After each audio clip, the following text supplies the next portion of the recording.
"You're dead when we get home." The words didn't whisper. They didn't suggest.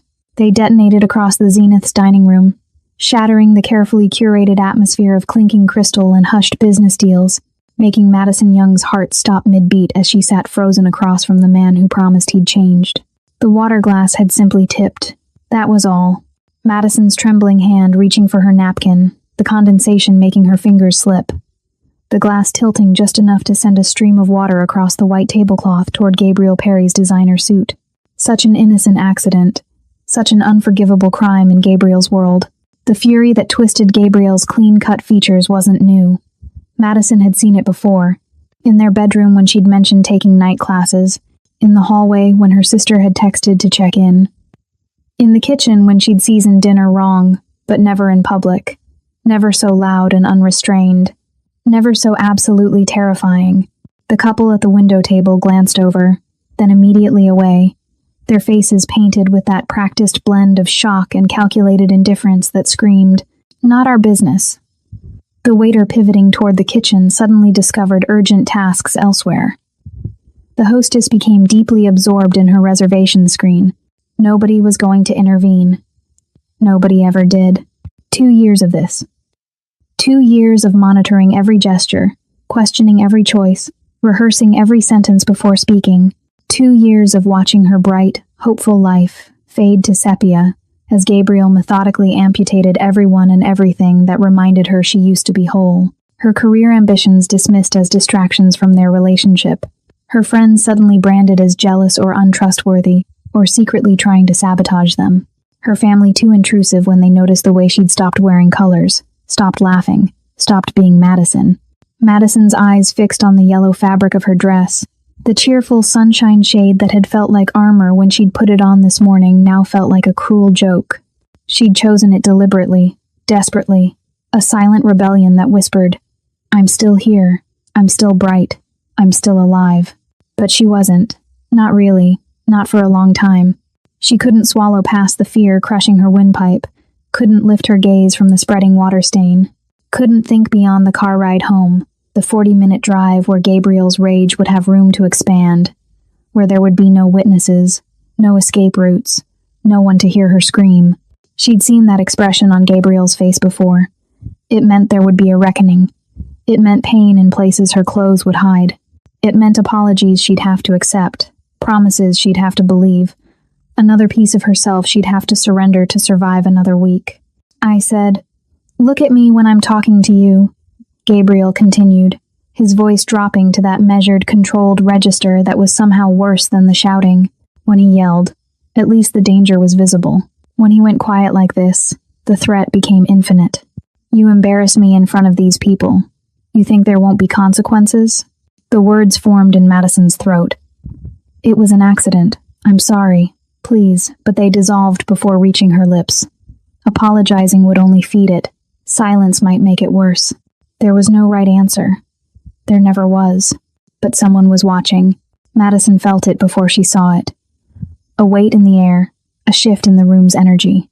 Her peripheral vision caught movement. A figure rising from a corner booth she hadn't noticed before.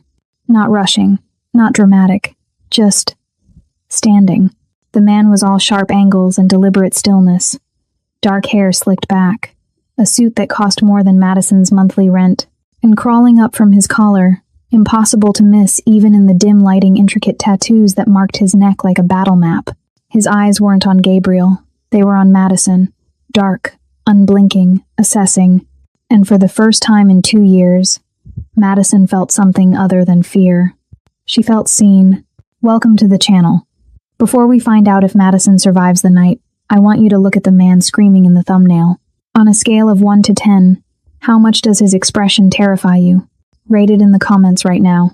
Madison pressed her napkin against her cheeks, trying to blot away the tears before Gabriel noticed them, and found another reason to escalate. The fabric came away damp, mascara-stained. A small flag of surrender she quickly hid in her lap. Her chest hitched with the effort of keeping the sobs silent, swallowing them down where they burned like acid in her throat. "Are you crying now? Really?" Gabriel's voice cut through her attempt at composure.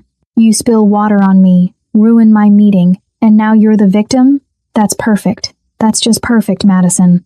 His hands gestured wildly as he spoke, and Madison flinched despite the table between them. The couple at the window had already paid their check. The businessman at the bar was suddenly fascinated by his phone. The entire restaurant had become a stage where everyone pretended not to notice the performance unfolding in their midst. "I bring you to the nicest restaurant in the city. I'm trying to close a deal that could make my career, and you can't even sit still without causing a scene. Do you know how pathetic that makes me look? Do you even care?" Madison wanted to tell him that his clients had left 10 minutes ago, that they'd made excuses about early morning meetings and slipped away the moment Gabriel's voice had started rising. She wanted to tell him that nobody was looking at her with judgment. They were looking at him with disgust. But speaking would only make everything worse. It always did. So she nodded. She murmured something that might have been an apology. She let Gabriel's words wash over her like a toxic tide, each accusation eroding another piece of the person she used to be. 3 tables away, Sunji had been watching since the moment the water glass fell. He'd seen the woman's hand shake, had observed the way she'd reached for the glass not with carelessness but with the careful precision of someone who knew mistakes had consequences, had noticed how her fingers trembled even before the glass tipped, how her whole body seemed to exist in a state of perpetual tension, wound so tight she might shatter at a touch. Sunji understood tension. He'd built an empire on understanding it, when to apply it, when to release it, when to recognize it in others and know exactly what it meant. The man doing the shouting was easy to read, loud, insecure, the type who needed an audience for his dominance because without witnesses, he couldn't convince himself the dominance was real. Sunji had dealt with 1,000 men like this. Men who mistook volume for authority, who thought fear and respect were the same currency. They never lasted long in his world. The loud ones always broke first. But the woman interested him more. She wore yellow, bright, defiant yellow, but held herself like she was trying to disappear. The contradiction fascinated him. It spoke of someone fighting to remember who they were while simultaneously trying to survive by erasing themselves. He recognized that battle. He'd seen it in the eyes of people trapped in situations where escape seemed impossible, where every day was a negotiation with danger, where hope became a liability too expensive to maintain. Sunji lifted his glass of whiskey, took a measured sip, and continued watching. His men, seated at the adjacent table disguised as business associates, had noticed his attention shift. They knew that look. It meant their boss had identified something that required action. They waited, still and ready, because Sunji never moved without calculation. The tattoos on Sunji's neck were a history written in ink. Each line, each symbol, each carefully placed mark represented a story most people couldn't read and wouldn't want to if they could. The chrysanthemum blooming beneath his jawline, the scattered stars trailing down toward his collarbone, the angular script in a language few in this city could decipher. They marked him as someone who existed in a world parallel to this one, where power operated by different rules and respect was earned in currencies these restaurant patrons would never understand. Where the shouting man was all chaos and flailing energy, Sunji was stillness embodied. He didn't need to move to command space. Didn't need to raise his voice to be heard. His presence alone altered the atmosphere of any room he entered, a gravitational force that bent everything toward him, whether people realized it or not. He watched as the woman Madison, he'd heard the man call her, tried to make herself smaller. Watched as she folded her shoulders inward, as she ducked her head, as she employed every survival mechanism available to someone who'd learned that visibility meant vulnerability. He watched the man continue his performance, gaining confidence from her silence, feeding off her fear like it was oxygen. And Sunji made a decision. It wasn't impulsive. Sunji didn't do impulsive. It was calculated in the span of 3 seconds, weighing variables and outcomes with the cold efficiency of someone who'd spent 30 years making choices where hesitation meant death. He saw the trajectory of this night, the car ride home, the closed door, the absence of witnesses, the inevitability of escalation. He saw it because he'd seen it before, because violence had patterns and this pattern was unmistakable. He set down his whiskey glass with deliberate precision, the soft click of crystal on marble somehow audible despite the ambient noise. His men tensed, ready. The woman's eyes flickered in his direction for just a moment, drawn by some instinct she probably couldn't name, and their gazes locked across the dim restaurant. Sunji didn't smile, didn't nod, didn't offer any of the social niceties that might have softened the moment. He simply held her gaze and let her see what he was. Not a savior, not a hero, but someone who recognized what was happening and had the power to stop it. Then he stood, and the room's energy shifted entirely. Gabriel's hand clamped around Madison's wrist like a vice, yanking her up from her chair with enough force that her knee slammed against the table edge. The wine glasses rattled. Her napkin fell to the floor. The sudden violence of it sent a shock of pain racing up her arm, but she'd learned long ago that crying out only made things worse. "We're leaving. Now." Gabriel's voice was low, venomous, meant only for her ears as he hauled her toward the exit. His fingers dug into her flesh, finding the exact spot where bruises from last week hadn't quite faded, pressing into tender skin with the precision of someone who knew exactly where it would hurt most. "You want to embarrass me? Fine. We'll finish this conversation at home where you can't run to an audience for sympathy." Madison stumbled in her heels, struggling to keep pace, as Gabriel dragged her past tables of people who suddenly found their desserts fascinating. Her free hand clutched at her purse. Her only thought, the desperate calculation of whether she could reach her phone, whether anyone would answer if she called, whether there was any point in trying. The exit was 20 feet away. 15, 10, and then there was someone standing in front of them. Gabriel pulled up short, nearly jerking Madison off her feet. "Excuse me," he spat, trying to sidestep around the obstacle. But the man moved with him. A subtle shift that maintained the blockage without seeming aggressive. Just present, just immovable. "Get out of my way." Gabriel's voice climbed back toward that dangerous volume, the veneer of control cracking. "This is a private matter. Move." Sunji didn't move. He stood with his hands loose at his sides, his expression neutral. His eyes fixed not on Gabriel, but on the white-knuckled grip around Madison's wrist. The tattoos on his neck seemed to writhe in the dim lighting, shadows playing across the inked lines like something alive. "Let her go," Sunji said. His voice was quiet, conversational, the kind of tone someone might use to comment on the weather. Gabriel's face flushed crimson. "Who the hell do you think you are? Do you know who I am? I'm a senior director at Meridian Capital. I have lawyers who would bury you for even looking at me wrong. Now get out of my way before I have security throw you out." The threat hung in the air like smoke.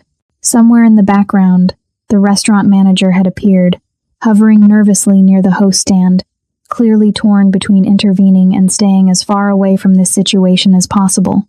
The remaining diners had given up all pretense of eating. This was better than theater. Sunji tilted his head slightly, studying Gabriel the way an entomologist might study an insect. "I know you are a loud man in a quiet room," he said, his voice still barely above a whisper. "I know you think volume makes you powerful. I know you grip her wrist because you cannot grip your own fear. What the fuck did you just—" Gabriel started, but Sunji continued as if he hadn't spoken. "I know that when we walk outside, there are cameras. I know your name is Gabriel Perry. I know you live at 2847 Ashland Avenue, Unit 12B. I know your mother's name is Patricia, and she lives in Scottsdale, and she calls you every Sunday at 10 a.m. Sunji paused, letting each detail land like a stone in still water. "I know many things, Gabriel Perry. And I know that if you do not release her wrist in the next 3 seconds, you will learn things about yourself you did not know were possible to learn." There was no heat in the words, no anger, just cold, factual certainty delivered in that same quiet voice. But something in Sunji's eyes had changed, something Madison could see even from where she stood, frozen and forgotten in Gabriel's slackening grip. It was the look of someone who'd made promises like this before and kept them. Gabriel's hand spasmed open. Madison's wrist came free, angry red marks already blooming where his fingers had been. She stumbled backward, cradling her arm against her chest, her breath coming in short, sharp gasps. "You're threatening me?" Gabriel's voice cracked on the last word, bravado and fury fighting for dominance over the fear that was clearly creeping into his bones. "You're threatening me in front of all these witnesses? I'll have you arrested. I'll sue you for everything you—" "You will do nothing," Sunji interrupted. And this time there was something in his voice that made the room temperature drop. "You will walk out of this restaurant alone. You will go home alone. You will never contact Madison Young again. You will forget her name, her face, her existence." "Like hell I will. She's my girlfriend. She lives in my apartment.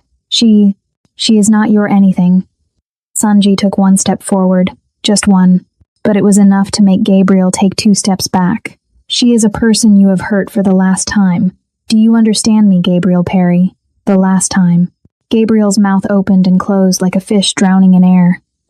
His face cycled through rage, indignation, confusion, and finally, something that looked like genuine fear. He looked at Madison, then back at Sunji, then at the restaurant full of witnesses who had watched him scream death threats at a woman over spilled water. "This isn't over," Gabriel said, but his voice had lost all its conviction. It was the desperate bluster of someone who'd already lost and knew it. "Yes," Sunji said simply. "It is." For a long moment, nothing happened. The entire restaurant held its breath. Then Gabriel turned on his heel and stormed toward the exit, shouldering past the manager, slamming through the doors hard enough that they rattled in their frames. Through the windows, they could see him on the sidewalk, pacing, pulling out his phone, his mouth moving in what was probably a string of curses no one could hear. Sunji turned to Madison. She was shaking, her yellow dress trembling like a flower in a storm, her dark eyes wide with shock, and something that might have been hope, but was too afraid to name itself. "Do you want to leave with him?" Sunji asked, and Madison realized it was a real question.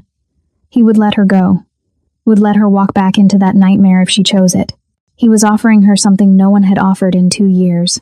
A choice. Madison looked at the doors where Gabriel had vanished.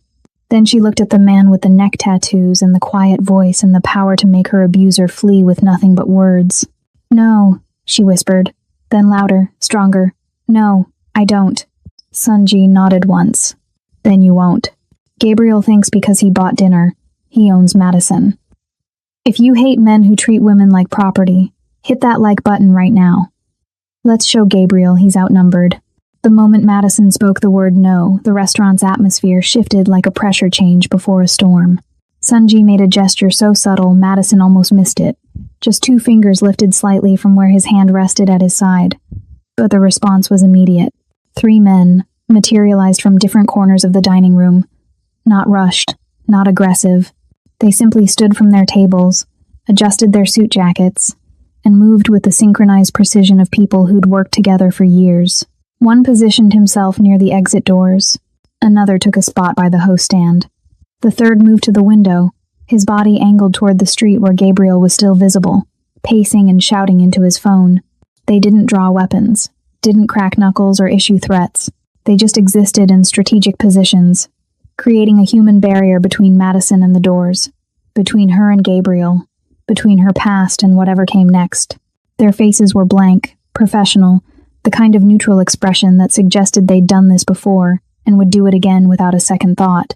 The restaurant manager, a thin man in his 50s with sweat beading on his upper lip, approached Sunji with the careful steps of someone approaching a sleeping tiger. "Mr. Sun, is everything should I call?" "No need," Sunji said, his attention still on Madison. "The gentleman who left will not be returning tonight. If he attempts to, your security will escort him away." "Yes."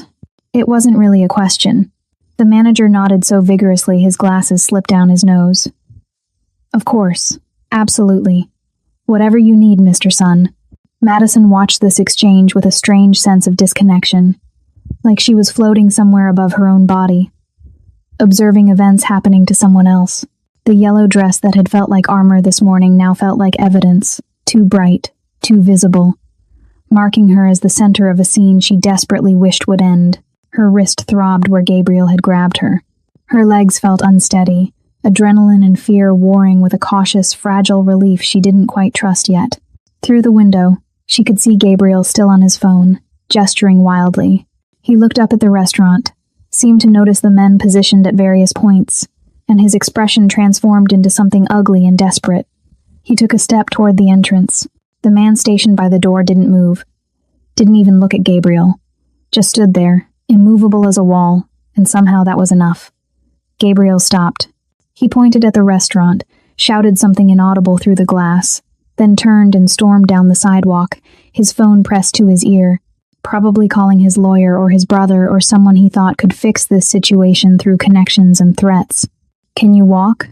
Sunji asked Madison, and she realized she'd been gripping the back of a chair for support, her knuckles white against the dark wood. "I think so," she managed, though her voice sounded foreign to her own ears. Small, uncertain. She hated how weak she sounded, but couldn't seem to locate the strength to change it. Sunji extended his hand, not to grab or pull, but offering it palm up in the space between them. An invitation, not a demand. Madison stared at it for a long moment. This stranger's hand that had just dismantled her entire world with nothing but quiet words and subtle gestures. She thought about Gabriel's hand on her wrist, the pain and the pressure and the promise of worse to come. This was different. This was a choice she could make. She took his hand. His grip was firm but careful, supporting without controlling, and he led her toward the elevator bank at the back of the restaurant, away from the windows and the street and Gabriel's rage. His men fell into formation around them without being asked, creating a protective corridor through the dining room. Madison could feel every eye in the restaurant on her, could imagine what they were thinking. Who was this woman? What had she gotten herself into? Was she trading one dangerous man for another? But Sunji kept walking with that same unhurried pace, his presence alone seeming to deflect their judgment, and Madison focused on putting one foot in front of the other, on breathing, on not collapsing until she was somewhere private. The elevator doors opened with a soft chime. Sunji stepped inside, still holding her hand gently, and Madison followed. His men did not. They remained in the corridor, silent sentinels, as the doors slid closed and sealed Madison and Sunji in a small box of polished mirrors and soft lighting. The silence was absolute. Madison could hear her own breathing, too fast, too shallow, could see herself in the mirrored walls, her mascara smudged, her yellow dress rumpled, her expression shell-shocked. She looked like a survivor of something catastrophic, someone who'd just walked out of a burning building and couldn't quite process that they were safe yet. Sunji released her hand and took a step back, giving her space. He didn't try to fill the silence with reassurances or explanations. Didn't ask if she was okay because the answer was obvious. He just stood there, his tattooed neck partially visible above his crisp white collar, his hands now clasped loosely in front of him, his eyes fixed on the descending floor numbers above the door. The elevator hummed as it dropped, floor after floor, carrying them away from the zenith and its panoramic views and its terrible memories. Madison's mind raced with questions she didn't know how to ask. Who was this man? What did he want? Why had he intervened? What happened now? Where was he taking her? Was she safe? Was she in danger of a different kind? But somehow, asking felt impossible. The silence felt fragile, like speaking might shatter whatever strange spell had allowed her to escape Gabriel's orbit, might wake her up to discover this was all a dream, and she was actually in Gabriel's car right now, heading home to face the consequences he'd promised. The elevator reached the ground floor. The doors opened onto a private lobby Madison had never seen before, all dark marble and discreet lighting. A black car waited at the curb outside, sleek and expensive, its engine running. Sunji looked at her then, really looked at her, his dark eyes searching her face for something she couldn't name. "You do not have to come with me," he said, and she realized he meant it. "I can arrange a car to take you anywhere you want to go. A hotel, a friend's house, the police station if that is what you choose." Madison thought about her apartment, Gabriel's apartment. Really, the lease was in his name. Thought about her clothes in his closet, her toothbrush in his bathroom, her life reduced to possessions she'd need his permission to retrieve. Thought about her phone, probably already filling with his messages, his apologies that would turn to threats, his promises and his rage. Thought about going back. Thought about never going back. "Where would you take me?" she asked. "Somewhere safe," Sunji said. "Somewhere he cannot reach you. Somewhere you can decide what comes next without fear." Madison looked at the car, then at Sunji, then at her own reflection in the lobby's dark windows. The woman staring back at her in the yellow dress looked terrified, but she also looked like someone who'd just been given a chance. "Okay," Madison whispered. "Take me somewhere safe." The car ride passed in a blur of streetlights and silence. Madison sat in the back seat next to Sunji, her hands folded in her lap to stop them from shaking, watching the city slide past the tinted windows. She expected them to head toward the docks, or some industrial district, or one of those neighborhoods where police rarely ventured. Places she'd seen in movies where criminals conducted their business behind rusted doors and flickering neon signs. Instead, they drove toward the financial district, pulling into the underground garage of a gleaming tower that pierced the skyline like a glass and steel needle. The building was new, expensive. The kind of place where penthouse apartments sold for prices that made headlines. Madison had walked past it once or twice, craning her neck to see the top floors, never imagining she'd be inside. The elevator they entered required a keycard and a fingerprint scan. It bypassed every floor, climbing straight to the top with the smooth efficiency of technology that cost more than most people's cars. Madison's stomach dropped with the ascent, though she couldn't tell if it was the speed or the surreal nature of everything happening. When the doors opened, Madison stepped into a space that defied every expectation she'd been building during the silent ride. The penthouse stretched before her in an expanse of clean lines and minimalist elegance. Floor-to-ceiling windows wrapped around three sides, offering a panoramic view of the city glittering below like a circuit board of lights. The furniture was sparse, but clearly expensive, low-slung leather sofas, a dining table of black wood that looked like a single carved piece, abstract art on the walls that Madison suspected were originals. This wasn't a criminal's den. This was where architects won awards. I thought, Madison started, then stopped, unsure how to finish the sentence without offending the man who'd just saved her life. You thought it would be darker, Sunji said, not unkindly. He moved through the space with the ease of someone completely at home, shrugging off his suit jacket and draping it over a chair. The tattoos on his neck extended down beneath his collar. She could see now, intricate patterns that disappeared under the white fabric of his shirt. Most people do. He walked to the kitchen, all stainless steel and marble countertops, and filled a glass with water from a filtered tap. He brought it to Madison, who realized her throat was raw from crying, from fear, from everything. Thank you, she whispered, taking the glass with trembling hands. The water was cold and clean, and she drank half of it in desperate gulps. Sunji watched her with that same calm assessment he'd shown in the restaurant, like he was cataloging information, making calculations she couldn't follow. You will stay in the East Wing, he said finally, gesturing toward a hallway. Follow me. Madison followed on unsteady legs, still clutching the water glass like a lifeline. The hallway was lined with art photographs of urban landscapes at night, all sharp contrasts and deep shadows. They passed a study, a bathroom done in gray stone, and stopped at a bedroom at the end of the hall. Sunji opened the door and stepped back, letting Madison enter first. The room was beautiful. A king-size bed with crisp white linens, another wall of windows with blackout curtains drawn back to show the city below, a dresser, a closet, an attached bathroom she could glimpse through an open door. But what caught Madison's attention, what made her breath catch in her throat, was the lock on the inside of the door. Not a flimsy push-button lock like the one in Gabriel's apartment that he could pop open with a credit card when he decided her privacy was less important than his access. This was a deadbolt. Heavy, serious. The kind of lock that meant something. The lock is yours, Sunji said from the doorway, and Madison turned to find him watching her notice it. I do not have a key. No one does. When you close this door, you are the only person who can open it. Do you understand? Madison stared at him, trying to process what he was offering. Control, privacy, safety. Things Gabriel had taken from her so gradually she'd barely noticed until they were gone. Why are you doing this? She asked, her voice cracking. You don't know me. You don't owe me anything. I'm nobody. Something flickered across Sunji's face, too quick to identify. You are not nobody, he said simply, and I am doing this because it is necessary. He paused, then added, in the closet you will find clothes in various sizes.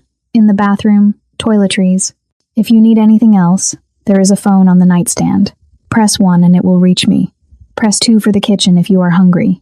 He turned to leave, then stopped in the doorway. Madison, he said, and it was the first time he'd used her name directly. Gabriel Perry will try to find you. He will call, text, email. He will use your friends, your family, anyone he can manipulate to reach you. He will make promises. He will make threats. He will apologize and rage and beg. Madison's throat tightened. She knew. She'd seen this cycle before, just never from outside it. But he cannot reach you here, Sunji continued. Not tonight, not tomorrow, not unless you choose to let him. That choice is yours. Do you understand? Yours. Madison nodded, not trusting herself to speak. Sunji inclined his head slightly, a gesture that might have been a bow in another context. and stepped back into the hallway. "Good night, Madison Young," he said, and closed the door behind him. For a long moment, Madison just stood there, staring at the closed door. Then, moving like someone in a dream, she walked over and turned the deadbolt. It slid home with a solid click that echoed in the quiet room. Locked. She was locked in, but for the first time in 2 years, that felt like safety instead of imprisonment. Madison turned and surveyed the room that was hers, at least for tonight, the massive bed that she wouldn't have to share. The bathroom where she could cry or shower without someone demanding to know what was taking so long. The windows that showed her the city spread below, distant and glittering and full of possibilities she'd forgotten existed. She set down the water glass and walked to the closet. Inside, just as Sunji had promised, were clothes. Not just women's clothes in a single size like Gabriel had sometimes bought her. Always a size too small. Always with the implication that she should fit into them. These ranged from extra small to extra large. Simple items in neutral colors, sweatpants, t-shirts, button-downs, jeans. Clothes meant for comfort, not display. In the bathroom, she found unopened toiletries. Soap, shampoo, a toothbrush still in its package, skincare products. Everything a person might need to feel human again. Madison caught sight of herself in the bathroom mirror and barely recognized the woman staring back. The yellow dress was wrinkled, makeup smeared, hair disheveled, but there was something different in her eyes. Something that hadn't been there this morning when she'd looked in Gabriel's mirror and given herself the same desperate pep talk she gave herself every day. She looked like someone who'd survived something. Madison turned on the shower, letting the water heat while she peeled off the yellow dress. She'd never wear it again, she decided. Would never want to remember this night by anything except the fact that she'd walked away. As steam filled the bathroom, Madison stepped under the spray and let it wash away the fear and the tears and the last remnants of the woman who believed she deserved what Gabriel gave her. The water was hot and endless, and hers alone, and for the first time in years, nobody was timing how long she took. When she finally emerged, wrapped in a towel softer than anything Gabriel had ever bought, Madison found clothes laid out on the bed. She hadn't heard anyone enter, but there they were, sweatpants and a t-shirt in what looked like her size, folded neatly. She dressed quickly, then climbed into the enormous bed, pulling the white comforter up to her chin. The lock on the door stared back at her. Solid, real, hers. Madison closed her eyes and, for the first time in months, fell asleep without fear of what the morning would bring. Madison woke to sunlight streaming through windows she didn't recognize, in a bed that felt like sleeping on a cloud, wearing clothes that weren't hers. For 3 disorienting seconds, panic seized her chest. Where was she? What had happened? Why wasn't she in Gabriel's apartment bracing for his morning mood? Then it came flooding back. The restaurant. The water glass. The threat. The tattooed man who'd stood between her and Gabriel like a human shield made of quiet certainty. She was safe. She was in Sunji's penthouse. She'd locked the door herself. Her phone sat on the nightstand where she'd left it, face down, and even from here she could hear it vibrating with incoming messages. The sound made her stomach clench, a Pavlovian response to 2 years of monitoring every notification, every call, every demand for her attention disguised as affection. Madison reached for it with trembling fingers, unlocked the screen, and felt her heart drop. 63 messages, 22 missed calls, 14 voicemails, all from Gabriel. The messages started at 11:47 p.m., shortly after she'd fallen asleep. "Madison, where are you? Answer your fucking phone. I don't know what that psycho told you, but you need to come home right now. Baby, I'm sorry. I didn't mean it. You know how I get when I'm stressed. Please come home." Then, at 1:23 a.m., "I love you. You know I love you. Why are you doing this to me?" At 2:15 a.m., "If you don't respond in the next hour, I'm calling the police to report you missing." At 3:47 a.m., "You're making a huge mistake. That man is dangerous. I'm trying to protect you and you're throwing it in my face." And then, just 20 minutes ago, "Madison, please, I need you. I can't do this without you. I'll change, I promise. Just come home and we'll talk about it. I'll get help. I'll do whatever you want. Just please, baby, please." Madison's hands shook so badly she nearly dropped the phone. The messages blurred together, a toxic cocktail of rage and remorse, threats and love confessions. everything she'd been conditioned to respond to for 2 years. Part of her, the part Gabriel had carefully cultivated, wanted to text back, wanted to believe the apologies, wanted to think that maybe this time the promises were real. But another part of her, the part that was slowly waking up after a long hibernation, remembered the look in his eyes when he'd screamed that she was dead, remembered his fingers digging into her wrist, remembered 2 years of this exact cycle explosion. Apology, honeymoon period, slow escalation, explosion again. A soft knock on the door made her jump, nearly dropping the phone. "Madison." Sunji's voice came through the wood, measured and calm. "I have breakfast. May I come in?" Madison looked down at herself, borrowed sweatpants, borrowed shirt, hair, probably a disaster. But she unlocked the deadbolt and opened the door. Sunji stood in the hallway holding a tray with coffee, toast, eggs, and fresh fruit arranged with surprising care. He'd changed from last night's suit into dark pants and a fitted black shirt, his tattoos more visible now in the morning light. He looked rested, composed, completely unbothered by the fact that he'd upended someone's life 12 hours ago. "You didn't have to," Madison started. "You need to eat," Sanji said simply, carrying the tray to a small table by the windows. He set it down, then noticed her phone still clutched in her hand. The screen lit with Gabriel's messages. His expression didn't change, but something hardened in his eyes. "He has been contacting you." It wasn't a question. Madison nodded, her throat tight. He says he's sorry. He says he loves me. He says what he needs to say to retrieve his possession." Sanji interrupted, his voice cold. "That is what you are to him, Madison. Not a person. A possession that has escaped." The words stung because they were true. Madison sank into the chair, staring at the breakfast she didn't think she could eat. "I should go to work," she said quietly. "I have a job. I have responsibilities. I can't just disappear." "Where do you work?" "Hartley and Associates. I'm an event coordinator. I have a meeting at 9, and if I don't show up, they'll..." She stopped, realizing Gabriel knew her schedule, knew where her office was, knew exactly where to find her. "You will not go to work today," Sunji said, and before Madison could argue, he continued, "because Gabriel Perry will be there. He will wait in the lobby or the parking garage. He will intercept you. He will cause a scene. Or worse, he will convince you to talk to him privately. Do you want that?" Madison's chest tightened. No. She didn't want that.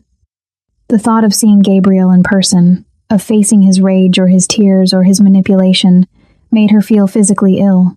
"But I can't what am I supposed to do? Hide here forever?" "He won't stop. He'll call my boss, my friends, my parents. He will have other problems today," Sanji said, settling into the chair across from her. He poured coffee from a French press into a cup and slid it toward her. "Drink. And listen." Madison wrapped her hands around the warm cup, grateful for something to hold on to. Sanji's dark eyes fixed on her with that same calm intensity that had stopped Gabriel in his tracks last night. "Gabriel Perry works for Meridian Capital," Sanji said. "Senior Director of Client Relations. He oversees 17 accounts worth approximately $43 million combined. This morning, at 7 a.m., his security credentials were flagged for review. At 8 a.m., his largest client received an anonymous tip about inconsistencies in their portfolio management. At 8:30, his supervisor received documentation of expense reports that do not match company policy." Madison stared at him. "How do you..."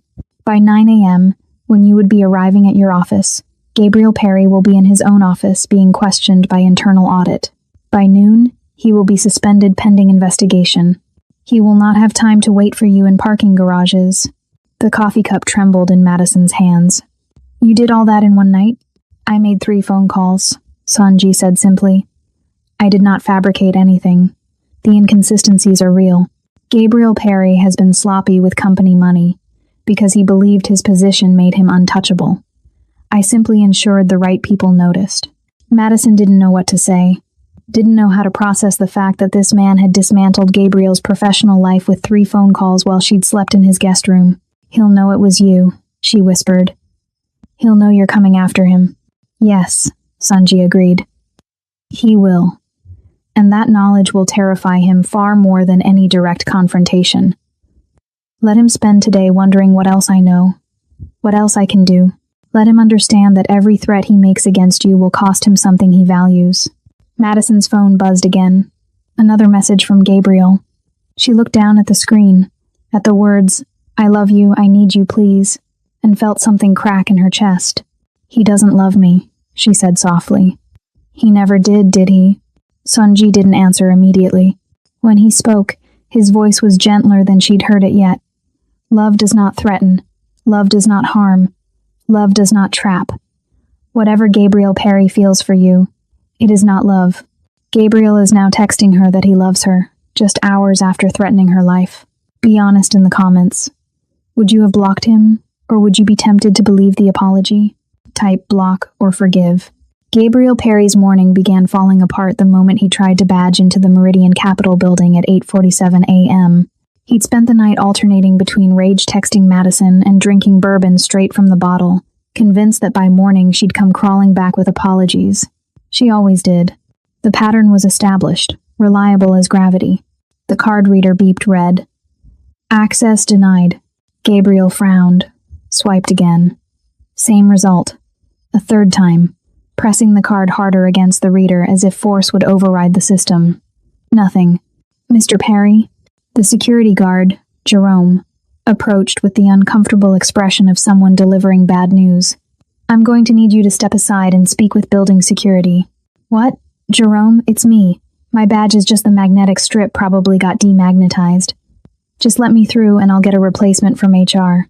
I can't do that, sir. You've been flagged for credential review. I need you to come with me. 15 minutes later, Gabriel sat in a windowless security office, being told that his building access had been suspended pending an internal investigation. No, they couldn't tell him what investigation. No, he couldn't go to his office to collect his things. No, his supervisor hadn't been informed yet but would be shortly.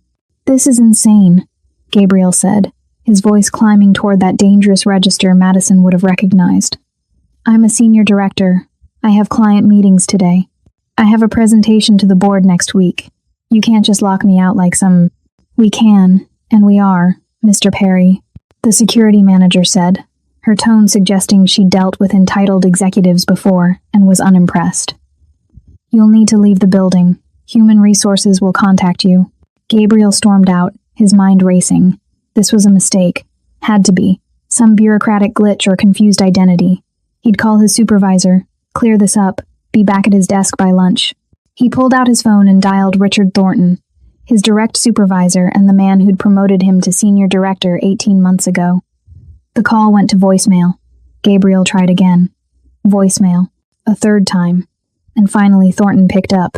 Gabriel, I'm in a meeting. Richard, there's been some kind of mix-up. Security just locked me out of the building. They're saying something about an investigation, but I have no idea what they're. We need to talk, but not over the phone. I'll call you later. Richard, wait. The line went dead. Gabriel stood on the sidewalk outside Meridian Capitol, his building, where his office and his career and his identity lived, and felt the first cold tendril of genuine fear wrap around his chest.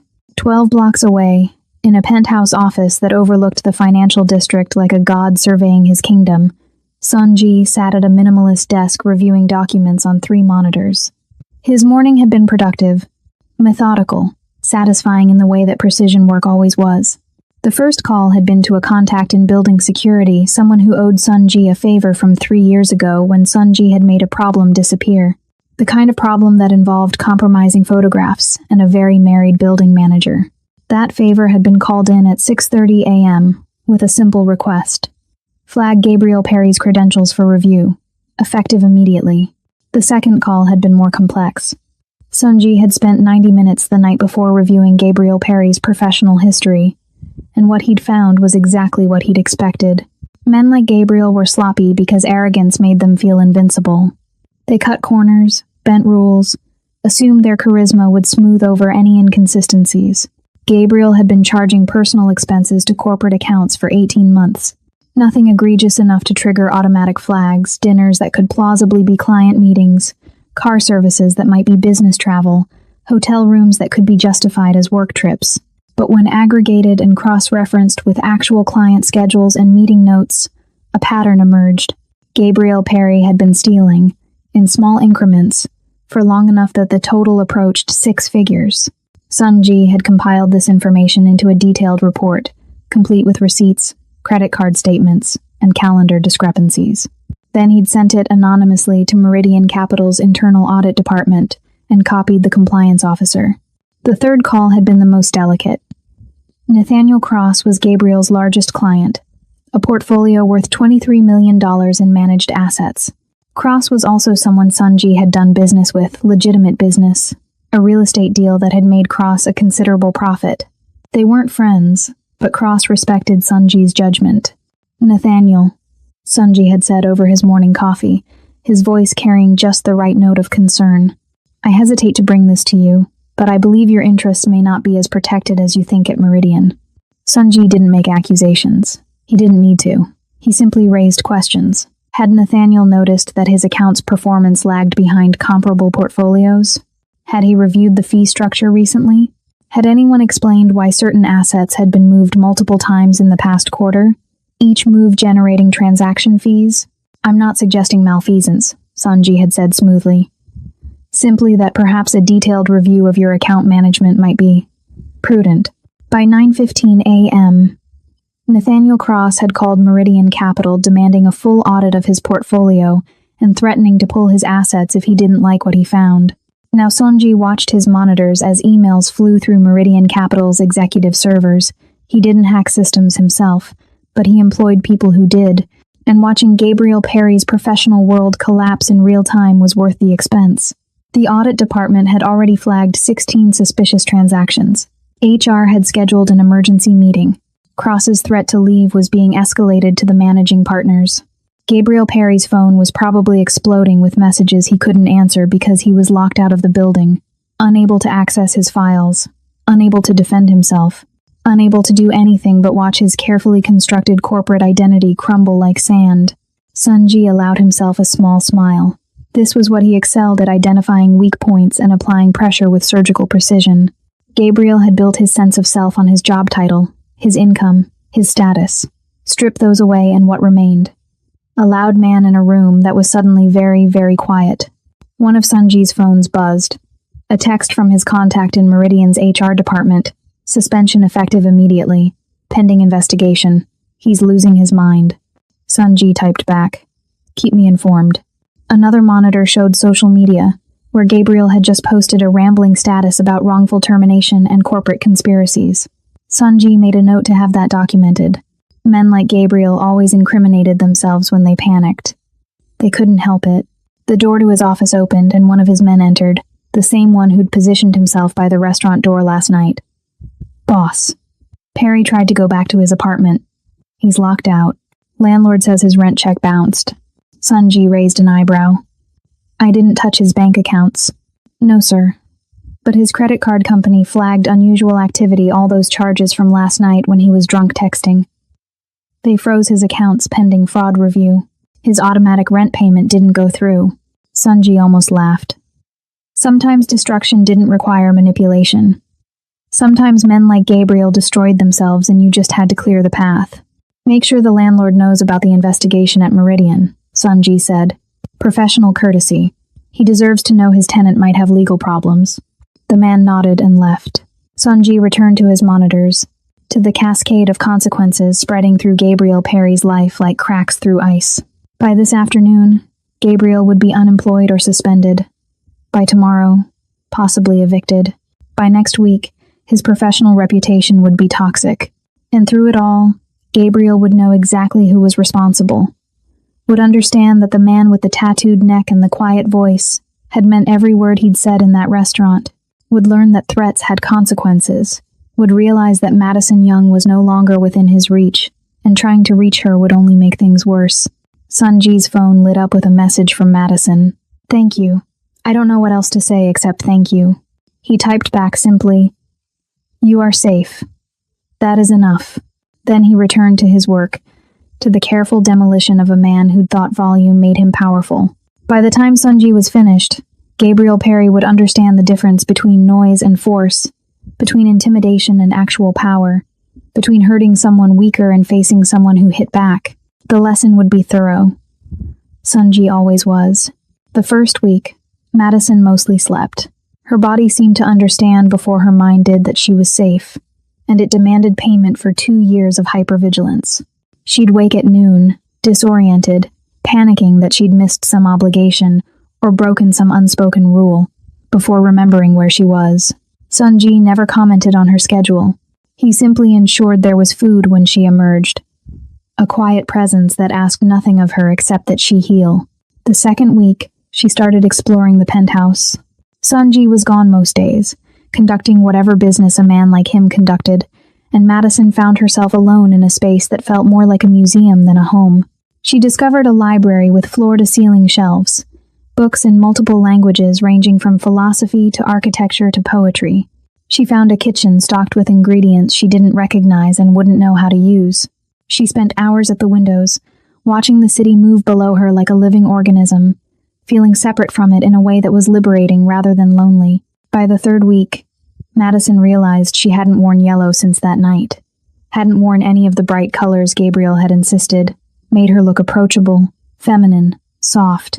The clothes in the guest room closet ran toward neutrals, blacks, grays, deep blues, and she found herself drawn to them, to the way they felt like armor rather than advertisement.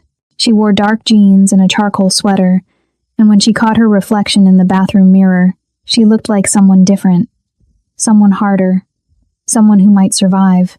Sunji noticed. He noticed everything. She was learning. "The color suits you," he said one evening, when they shared dinner in the penthouse's dining room, a habit that had developed organically after Madison had stopped hiding in her room. "Gabriel always said I looked washed out in dark colors," Madison replied, then immediately regretted bringing him up. They rarely spoke about Gabriel, though his ghost haunted the edges of every conversation. Gabriel said many things that were not true. Sunji said simply, and that was the end of it. The fourth week, Madison asked if she could paint. She'd been an artist once, before Gabriel, had spent weekends covered in acrylics and turpentine, losing herself in color and canvas and the pure joy of creation. Gabriel had called it a hobby, had told her real adults didn't waste time on childish pursuits, had gradually boxed up her supplies and relegated them to a closet until she'd stopped asking to retrieve them. Sunji converted one of his spare rooms into a studio within 24 hours. North-facing windows for consistent light, professional easels, paints in every color, brushes of every size, canvas stretched and ready. Madison had stood in the doorway and cried, overwhelmed by the casual generosity of someone giving her back a piece of herself she'd thought was gone forever. She painted through the 5th and 6th weeks, rediscovering the rhythm of brush against canvas, the meditation of mixing colors, the satisfaction of bringing something into existence that hadn't been there before. Her first pieces were angry, all sharp edges and violent reds, slashes of black that looked like wounds. Sunji walked through the studio once, studied them silently, and said only, "Good. Let it out." By the 7th week, the paintings began to soften. Not gentle, but less raw. She painted the city from the penthouse windows, painted abstract interpretations of freedom that looked like birds or flames or something between the two, painted a portrait of hands releasing something precious, letting it fly away. Sunji commissioned 3 pieces for his office, paid her the market rate for an emerging artist, refused to negotiate when she protested. "Your work has value," he said. "Act like it." In the 8th week, Madison started helping with Sunji's legitimate businesses. He owned several. She learned real estate holdings, a security consulting firm, investments in tech startups. She had experience in event planning, and he had a charity gala coming up for a foundation that provided resources to domestic violence survivors. The irony wasn't lost on either of them. They worked side by side in his office, Madison coordinating vendors and venues, while Sunji handled the financial logistics with the same precision he brought to everything.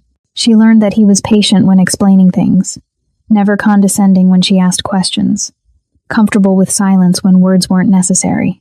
They developed a rhythm. She'd bring him coffee without asking. He'd order dinner from restaurants she mentioned liking.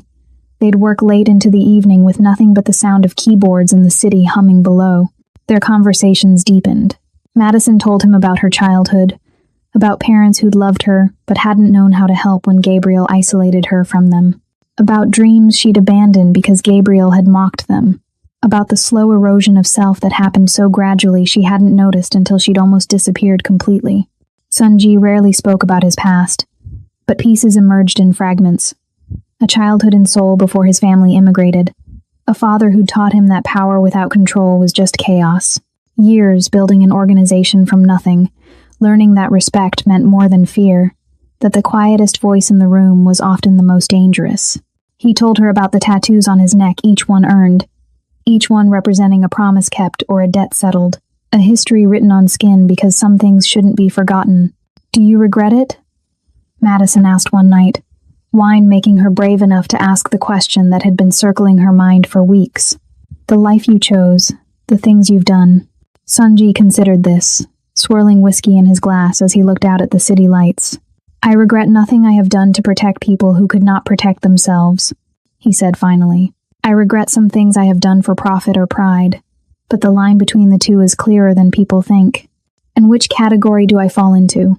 He looked at her then, really looked at her, his dark eyes holding hers with an intensity that made her breath catch. "You are not a category, Madison. You are a person who deserved better than what she received. Helping you required no calculation. It required only seeing and acting. Anyone who claims they would not have done the same is either a liar or a coward." By the 9th week, Madison realized she hadn't checked Gabriel's social media in days. Hadn't wondered what he was doing or if he was okay or if he was sorry. The obsessive need to monitor him, to predict his moods and preempt his anger, had faded like a scar losing its color. She knew from Sunji's periodic updates that Gabriel had been fired from Meridian, that he'd moved to a cheaper apartment, that his attempts to contact her had dwindled from dozens of messages daily to occasional drunk texts she never opened. He was becoming irrelevant, a chapter that was closed. In the 10th week, Madison wore red for the first time since leaving the Zenith. Not yellow, that color still carried too much baggage, but red, bold and unapologetic, the color of someone who wasn't hiding anymore. Sunji said nothing when she walked into the kitchen that morning, but something shifted in his expression. Something that might have been pride or approval, or maybe just recognition that the woman standing before him bore little resemblance to the terrified girl in the yellow dress. "The gala is in 2 weeks, she said, pouring coffee like it was any other morning. "Everything's confirmed. Venue, catering, entertainment, security. We're expecting about 300 guests." "You have done excellent work," Sunji said. Madison smiled a real smile, not the practiced one she'd worn for Gabriel. "I'm good at this. I'd forgotten that I'm actually good at something." "You are good at many things," Sunji replied. "You simply needed space to remember." They worked in comfortable silence after that, planning the final details of an event that would bring together business leaders and philanthropists to raise money for people like Madison used to be. People trapped in situations they couldn't escape alone. People who needed someone to see them and act. And as Madison sat in Sunji's penthouse office, wearing red, planning events, creating art, reclaiming pieces of herself she'd thought were lost forever, she realized something that would have terrified her 2 months ago. She wasn't planning to leave. Not yet. Maybe not ever. This strange partnership with a man society would call a criminal, but who'd shown her more respect than any good man ever had, it felt like the first honest thing in her life in years. Sunji looked up from his computer and caught her watching him. "What?" he asked. "Nothing," Madison said. "Just, thank you. For all of this. You have already thanked me. I know. But I'll probably keep doing it anyway." Sunji's mouth curved into something that wasn't quite a smile but was close. "Then I will keep accepting it." And in that moment, in the space between gratitude and understanding, something shifted between them that neither of them named but both of them felt. The ballroom of the Meridian Grand was transformed into an elegant sanctuary of soft lighting and understated luxury. Crystal chandeliers cast warm light over tables draped in white linen, each centerpiece a careful arrangement of white roses and eucalyptus. 300 guests in evening wear mingled with champagne flutes, their conversations creating a sophisticated hum beneath the string quartet playing near the entrance. Madison had coordinated every detail, and seeing it come together perfectly filled her with a pride she'd almost forgotten how to feel. She stood near the stage in a dress that made her feel like someone new. Not yellow, never yellow again. This was deep emerald green, elegant and striking. with a neckline that showed her collarbones and her confidence. Her hair was swept up, her makeup precise, her posture straight. She looked like someone who belonged in rooms like this. Someone who'd earned her place rather than apologized for occupying space. Sunji stood beside her in a tailored black suit, his tattooed neck partially visible above his crisp white shirt. He'd made no effort to hide them tonight. And Madison noticed how people's eyes flickered to the ink, then to his face, trying to reconcile the elegance of his appearance with the clear markers of a life lived outside their carefully constructed rules. He seemed unbothered by their assessment, his attention focused on Madison as she directed last-minute adjustments to the sound system. "The auctioneer is ready," one of the event staff informed her. "Should we begin?" Madison checked her watch. "Give it 5 more minutes. A few VIP guests are still arriving." She felt Sanji's presence beside her like a steady anchor. Over the past 2 months, she'd grown accustomed to it, the way he occupied space without demanding attention, the way his silence felt supportive rather than threatening, the way he seemed to understand what she needed before she asked. Tonight he was here as both the Foundation's primary benefactor and as her. What? Partner felt too intimate. Friend felt insufficient. Whatever label fit, he was here. And that made her feel safe in a way she was still learning to trust. The ballroom doors opened and Madison turned to greet the late arrivals, her professional smile already in place. Then she saw him, and her entire body went rigid. Gabriel. He looked nothing like the polished corporate climber who'd screamed at her in the Zenith 2 months ago. His suit was wrinkled, his hair uncombed, his face carrying the gray pallor of someone who'd been drinking too much and sleeping too little. His eyes scanned the ballroom with wild desperation until they landed on Madison, and something feral crossed his features. "Oh my God," Madison whispered, her hand instinctively reaching for Sunji's arm. "He's here. Gabriel's here." Sunji followed her gaze, his expression hardening into something cold and dangerous. He made a subtle gesture, and 2 of his men, positioned strategically around the ballroom in the guise of security, began moving toward the entrance. But Gabriel was already pushing through the crowd, shoving past a woman in a sequined gown, ignoring the startled protests of guests he jostled aside. His focus was singular, locked on Madison with an intensity that made her blood turn to ice. "Madison." His voice cut through the sophisticated murmur like a knife. "Madison, we need to talk." The string quartet faltered. Conversations died. 300 heads turned to watch the disheveled man stumbling toward the stage where Madison stood frozen, her heart hammering against her ribs. Sunji stepped partially in front of her, a subtle shift that put his body between Madison and Gabriel's trajectory. "You are not welcome here," he said, his voice carrying despite its quietness. "Leave now." "Fuck you," Gabriel spat, his face contorting with rage. "This is between me and my girlfriend." "Madison, baby, please, just talk to me. 5 minutes. That's all I'm asking." Madison found her voice, though it shook. "I'm not your girlfriend, Gabriel. I haven't been for 2 months. You need to leave." 2 months, Gabriel repeated, his laugh bitter and unhinged.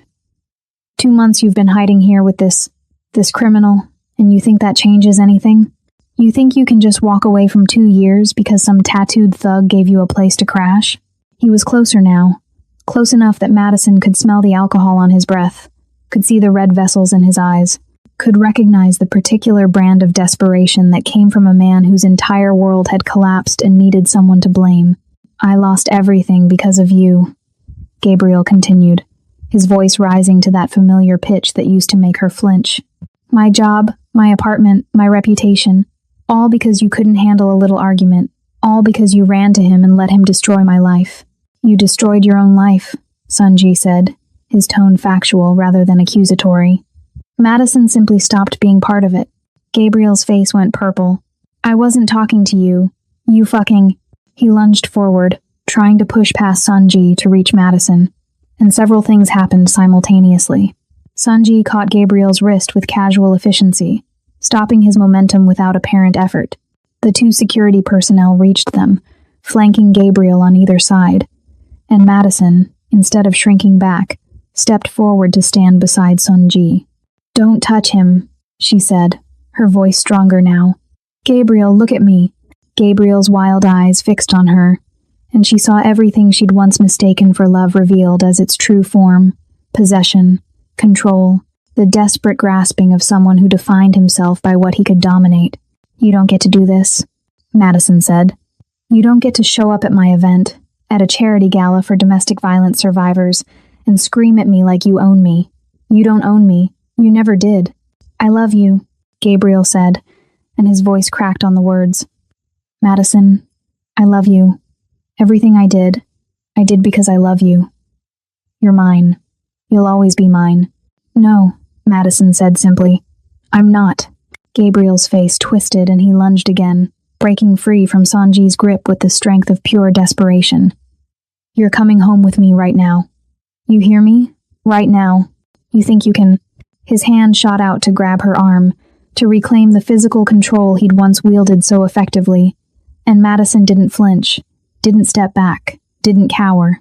She stood perfectly still and let him reach for her, let his fingers almost close around her wrist. And then Sanji moved.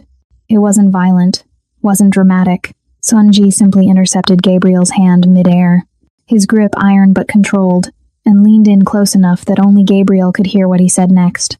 Madison couldn't make out the words, but she watched Gabriel's face drain of all color, watched his body go rigid with fear, watched the fight leak out of him like air from a punctured tire.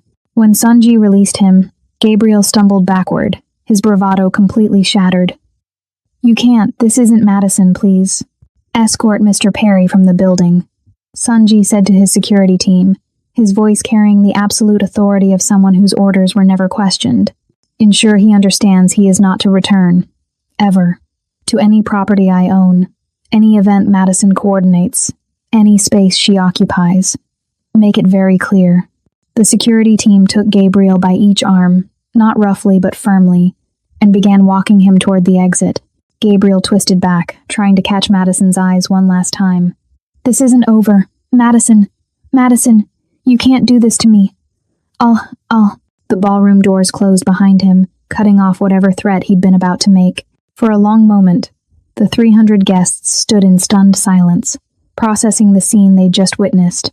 Then someone began to clap, slowly at first, then joined by others, until the entire ballroom was applauding not for the drama, but for Madison, standing tall in her emerald dress, having just publicly rejected the man who'd tried to claim her as property. Madison's legs felt unsteady, adrenaline making her hands shake, but she didn't collapse. She turned to the microphone on the stage, her voice only slightly trembling as she said, "Thank you all for your patience. Let's continue with tonight's program. We have an auction that will change lives, and I'd hate for one man's issues to derail it." Laughter rippled through the crowd, warm and supportive, and Madison felt something fundamental shift inside her. She'd faced Gabriel, stood her ground, said no in front of hundreds of witnesses, and she was still standing. Sanji's hand touched her lower back, brief and reassuring, before he stepped away to let her take the stage. As Madison introduced the auctioneer and the gala resumed its elegant rhythm, she caught sight of her reflection in one of the ballroom's mirrors. The woman looking back at her was strong, unbroken, free.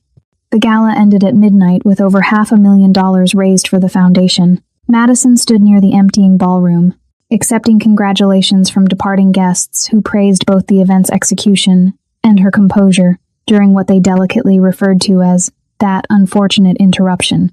She smiled and thanked them, her professional mask firmly in place, but exhaustion was beginning to seep into her bones. The adrenaline that had carried her through Gabriel's intrusion was fading, leaving behind a hollow, shaky feeling. Sanji materialized at her elbow as the last guests filtered out. "The car is ready," he said quietly. "You should rest." Madison nodded, gathering her clutch and the folder of final receipts she'd need to review tomorrow. They walked through the service corridor toward the private exit, Sanji's security team maintaining a discreet perimeter. The hallway was dimly lit, utilitarian compared to the ballroom's elegance, and their footsteps echoed against the concrete floor. They were almost to the exit when a door slammed open behind them and Gabriel's voice rang out, slurred and desperate. "Madison, wait, you have to listen to me." Madison spun around to find Gabriel stumbling toward them, having apparently evaded or overwhelmed whoever was supposed to ensure he left the premises. His suit jacket was gone, his shirt untucked, his eyes wild with the particular recklessness of someone who'd lost everything and had nothing left to lose. "I told you this wasn't over," Gabriel said, his words tumbling over each other. You think you can humiliate me like that? In front of all those people? Make me look like some kind of monster? Sanji's men moved to intercept, but Madison held up her hand, stopping them. Something had shifted in her during the past 2 months. Something fundamental and irreversible, and she realized she needed to do this herself. Needed to be the one to end it. Not as a victim being protected, but as a person reclaiming her own voice. Let him speak, Madison said, her voice steady despite the fear curling in her stomach. She stepped forward, deliberately positioning herself in front of Sanji rather than behind him. Gabriel, what do you want? Gabriel blinked, surprised by her directness. I want you to stop this insanity. To come home. To remember that we love each other. That we built something together. 2 years, Madison. 2 years doesn't just disappear because you had some kind of breakdown. I didn't have a breakdown, Madison said calmly. I had a breakthrough. There's a difference. You're brainwashed, Gabriel insisted, his voice climbing toward hysteria. He's got you living in his penthouse, working for him, probably fucking him. Stop, Madison interrupted, her voice cutting through his rant like a blade. You don't get to do that anymore. You don't get to tell me what I'm thinking or feeling or doing. You don't get to define my reality. I'm trying to save you, Gabriel shouted. From him, from this life. You think a man like that gives a shit about you? You think you're special to him? You're just another broken thing he picked up. And when he's done with you, I was broken when I was with you, Madison said. And the simple truth of it seemed to hit Gabriel like a physical blow. Every day with you, I became less of myself, smaller, quieter, more afraid. You didn't love me, Gabriel. You loved having control over someone who couldn't fight back. Gabriel's face contorted with rage. That's bullshit. I gave you everything. A home, stability, security. You gave me nothing I didn't pay for in fear, Madison said. And you took everything that made me who I was. My art, my friends, my family, my confidence, my peace. You took it all and convinced me I should be grateful. You're twisting everything. Gabriel was shaking now, his hands clenching and unclenching at his sides. Madison, baby, please. I made mistakes, okay? I'll admit that. But we can fix this. We can go to counseling. I can change. I can be better. Just give me another chance. One more chance. Madison looked at him, really looked at him, and saw him clearly for perhaps the first time. Not the charming man who'd swept her off her feet 3 years ago with expensive dates and constant attention. Not the monster who'd screamed death threats over spilled water. Just a deeply insecure man who'd built his identity on controlling someone weaker and couldn't function without that dynamic. Do you remember what you said to me at the Zenith? Madison asked quietly. You said I'd be dead when we got home. I didn't mean it literally. You know I didn't mean... I know exactly what you meant. Madison interrupted. You meant to terrify me. To remind me that when we were alone, behind closed doors, you had all the power, and I had none. You meant to ensure I spent the entire car ride home afraid, wondering what you'd do, how bad it would be. That's what you meant. Gabriel opened his mouth to protest, but Madison continued, her voice gaining strength with each word. But here's what you need to understand, Gabriel. I'm not dead. I'm standing here, stronger than I've been in years, looking at you without fear for the first time since I don't know when. I'm alive. I'm free. I'm choosing my own path. She took a breath, and when she spoke again, her voice was soft but absolutely certain. But you are dead to me. Not as a threat, not as a promise, as a simple fact. You no longer exist in my world. You have no power over my thoughts, my choices, my future. You're just gone. The words hung in the air between them, final and irrevocable. Gabriel's face cycled through disbelief, rage, and finally a desperate, grasping panic. You don't get to know. No. He lunged forward, his hand rising in a familiar motion that Madison's body recognized before her mind. Did the backhand he'd used in their apartment when words stopped working, when he needed to reassert physical dominance. But this time, Madison didn't flinch, didn't cower.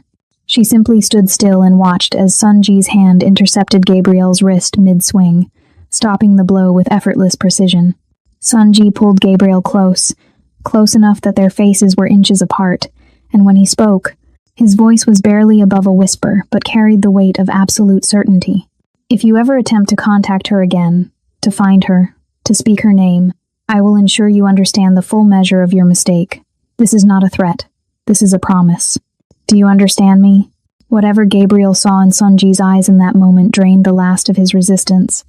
He nodded frantically, his breath coming in short gasps, his earlier bravado completely evaporated. Sunji released him and Gabriel stumbled backward, nearly falling. Madison, please. Goodbye, Gabriel, Madison said, and turned her back on him, walking toward the exit without looking back. She heard him make one last desperate sound, something between a sob and a protest, but she kept walking. Sunji fell into step beside her, his hand briefly touching her back, not guiding, not controlling, just present, and his security team formed a quiet barrier between them and Gabriel's crumbling form. The night air hit Madison's face as they stepped outside, cool and clean and full of possibilities. The car waited at the curb, but Madison paused for a moment, breathing deeply, feeling the weight of 2 years finally lift from her shoulders. Are you all right? Sunji asked. Madison turned to look at him, this man who'd stepped between her and violence, who'd given her space to heal, who'd treated her with more respect in 2 months than Gabriel had in 2 years. I am, she said, and realized it was true. I really am. They got into the car together, partners in a way that transcended simple labels. As the driver pulled away from the Meridian Grand, Madison looked back once at the building where she'd faced her past and declared her freedom. Gabriel was a small figure in the distance, alone on the sidewalk, growing smaller with every second. Thank you, Madison said quietly, for everything. Sunji glanced at her, something almost like a smile touching his features. You did this yourself. I simply ensured you had the space to do it. And as they drove through the city toward the penthouse that had become her sanctuary, Madison understood that she wasn't just surviving anymore. She was living.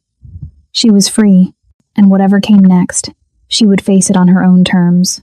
It took a criminal to teach Gabriel about respect. If you believe that real strength is protecting others, not hurting them, subscribe to the channel right now. Don't let stories like Madison's go unheard.